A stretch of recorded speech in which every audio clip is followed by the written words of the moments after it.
സുഹൃത്തുക്കളെ, എൻ്റെ ചാനലിലേക്ക് എല്ലാവർക്കും സ്വാഗതം. ഇന്ന് നമ്മൾ നോക്കുന്നത് വളരെ ലളിതമെന്ന് തോന്നുമെങ്കിലും പലർക്കും തെറ്റാൻ സാധ്യതയുള്ള ഒരു കണക്കാണ്. അതാണ് 4 - 4 ÷ 2. ഈ കണക്ക് ചെയ്യുമ്പോൾ നമ്മൾ ആദ്യം കുറക്കണോ അതോ ഹരിക്കണോ? നമ്മൾ നോർമലി ലെഫ്റ്റിൽ നിന്ന് റൈറ്റിലേക്ക് ചെയ്യുകയാണെങ്കിൽ what is 4 - 4? 0 / 2. 0-നെ 2 കൊണ്ട് ഹരിച്ചാൽ what is the answer? 0 കിട്ടും. പക്ഷേ ഈ ആൻസർ തെറ്റാണ്.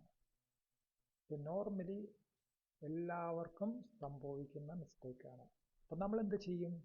നമ്മൾ ഇത് കറക്റ്റ് ആൻസർ കിട്ടാൻ വേണ്ടി ബോഡ് മാസ് എന്നൊരു റൂൾ ഫോളോ ചെയ്യും. ബോഡ് മാസ് പ്രകാരം ബിഫോർ മൈനസ്, അതായത് മൈനസിന് മുമ്പ് നമ്മൾ എന്ത് ചെയ്യണം? ഡിവിഷൻ ഫസ്റ്റ് ചെയ്യണം. സോ 4 - 4 / 2.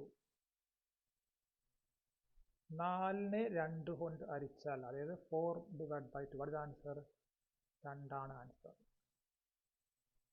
അത് കഴിഞ്ഞ് എന്ത് ചെയ്യണം? ഈ 2-നെ ഇവിടെ റീപ്ലേസ് ചെയ്യുക, അതായത് ഇവിടെ തിരിച്ചു വെക്കുക. 4 - 2. സോ 4 - 2 എത്രയാണ് ആൻസർ? 2 ആണ് ആൻസർ. അതായത് നമ്മൾ നിയമം ഫോളോ ചെയ്തില്ലെങ്കിൽ നമുക്ക് തെറ്റായ ആൻസർ കിട്ടും. അത് എപ്പോഴും ഓർക്കുക. ഇതുപോലത്തെ എന്തെങ്കിലും ഒരു ക്വസ്റ്റ്യൻ കണ്ടു കഴിഞ്ഞാൽ നമ്മൾ ബോഡ് മാസ് കമ്പൽസറി ആയിട്ട് ഫോളോ ചെയ്യണം. ഇതുപോലത്തെ ബ്രെയിൻ ബൂസ്റ്റിംഗ് ആയ ക്വസ്റ്റ്യൻ കിട്ടുന്നതിന് വേണ്ടി എൻ്റെ ചാനൽ സബ്സ്ക്രൈബ് ചെയ്യുക.